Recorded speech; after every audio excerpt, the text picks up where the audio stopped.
The Christians evangelists here in America, which almost all of them are Republicans, they're probably all going to vote for Trump, and they are very pro-Israel. They are the ones that, thanks to them, United States always been with Israel in the last few decades.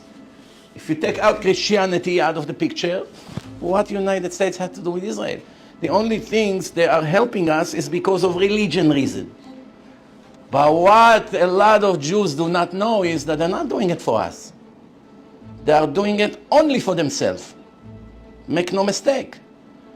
They all believe that once we will go back to the Holy Land and J.C. Penney will show up to redeem the world, he will put us all to be burned in hell. That's what they believe. Because we never accepted him. And we won't accept him.